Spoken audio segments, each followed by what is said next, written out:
I'm going to be going back and forth and flip-flopping like a fish in this segment. Maryland has become the 18th state to abolish the death penalty. They did so on Thursday. Now, I want to go ahead and give you guys some facts about the death penalty, and then I want to go ahead, like I said, and flip-flop all over the place on it because I am as of two minds as it is humanly possible to be on this issue. Of the 195 independent states that are UN members or have UN observer status, 90% of them are not executing people, according to Amnesty International. 90%, man, that's way more than I would have guessed if you asked me without me knowing. 90% are not executing people. That's such a large number. 51% have gone as far as to openly abolish it on their books. So, in other words, the remainder of them that don't execute people, it's still technically on their books, but they have a moratorium, or for any of a number of reasons, they're just not exercising it anymore. 4% retain it for crimes committed in exceptional circumstances, for example, in times of war. 25% permit its use for ordinary crimes, but have not used it for at least 10 years, and are believed to have a policy or established practice of not carrying out executions, or it is under a moratorium. 20% maintain the death penalty in both law and practice. These countries make up approximately 66% of the world's population in the year 2012. So this is some fascinating numbers here. And here's something people don't know. The death penalty is actually more expensive to carry out in the United States than life in prison is. Now, it seems incredibly counterintuitive, but there's actually a rational reason for that. It's got a lot to do with the appeals process. You're constitutionally guaranteed a certain number of appeals when it's a death penalty case because they want to make sure they get it right. So it ends up costing a tremendous amount of money, more so than even life in prison. Oftentimes, people also claim that, hey, look, the reason to be in favor of the death penalty is that it's a deterrent. It'll stop people from committing crimes. However, crime statistics actually show that that is not true. It is not a deterrent. And if you just think about it objectively, why would it be a deterrent? You're assuming that somebody who commits murder is going to make a rational deduction. Usually if somebody is crazy enough to commit murder, they're not too big on planning ahead.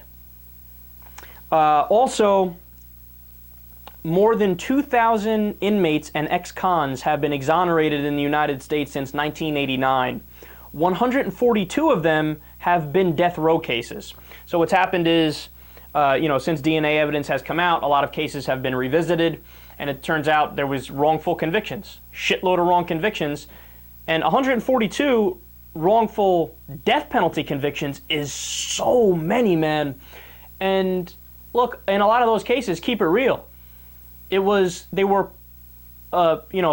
district attorneys purposely deceiving and misleading and just trying to get a conviction because they care so deeply about their conviction percentage, right?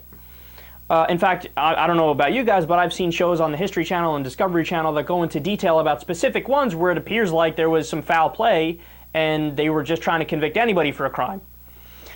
Also, there's human rights groups working on over 300 other death penalty cases where the convicted is believed to be innocent. So, look, man, this gets into the conversation about the death penalty that, if you've listened to the show for a long time, you've heard me talk about this before. I am the ultimate flip-flopper on this issue. Why? Because if you ask me, hey, Kyle, in a perfect world where we always get the right people, and where we know 100% of the time that this person is guilty, are you in favor of the death penalty? I don't blink an eye. Fuck yeah, I'm in favor of the death penalty in that scenario.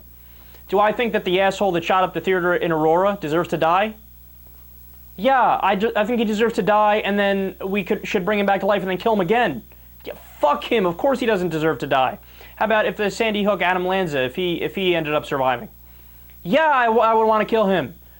Yeah, if the Sikh shooter survived, I'd want to kill him. I mean, I could point to a bunch of different circumstances. The guy in Norway, for example, who shot up 1,000,000,001 people. Yeah, I think all of them should die. The Chechen boys who just did the Boston bombing. Yeah, I think he should get the death penalty, right? Now, a lot of liberals get mad when I talk about this, but look, I've always maintained that even if somebody's against the death penalty, the only rational basis to be against the death penalty is from a systematic perspective. In other words, you should be able to point to individual cases and say, yeah, I think that guy should die, right? It should never have anything to do with defending people who we know are guilty from dying. I think those are no-brainers, and if you're against killing certain people, I think that's a little weird. I gotta keep it real, right? But here's the thing. That's one side of my brain. The other side of my brain says, yeah, but wait a second, Kyle. What about those numbers I just read you? If you say you're in favor of the death penalty, you are saying I am okay with hundreds of people who are innocent being killed by the state, being murdered by the state. And under that logic, wouldn't you have to give the death penalty the death penalty? I mean, it's the central death penalty paradox, where if you kill one person who's the wrong person, you have to kill the death penalty and have no more of it. So it's an incredibly difficult question, man. And honestly, oftentimes I waffle back and forth. I mean, the only thing that if I was like a dictator for a day and I had to make the decision, the only thing I can really somewhat want to throw my hat in the ring with is that 4% number, which is the 4% that retain the death penalty for crimes committed in exceptional circumstances. But in terms of having an overall system that embraces it, like all the separate states being able to do it, no. They get it wrong a lot, so you've proven you can't handle it, right? And look, last point on this. Putting my personal feelings about it aside, and as you guys know, I'm really torn, and I think there's strong argument on both sides. The Eighth Amendment to the Constitution bans cruel and unusual punishment. So, in a way, even if I am personally for it, even if you are personally for it, even if anybody is personally for it, does that really matter? Unless you change the Constitution and get rid of the Eighth Amendment or reword it, I don't think we have the option. I think it has to be struck down. I mean, the Eighth Amendment literally bans cruel and unusual punishment. Okay, by definition, it's unusual because 90% of the world's countries aren't executing. And also, it's definitely cruel. It's the most cruel thing you could do is kill somebody. Where's the debate, right?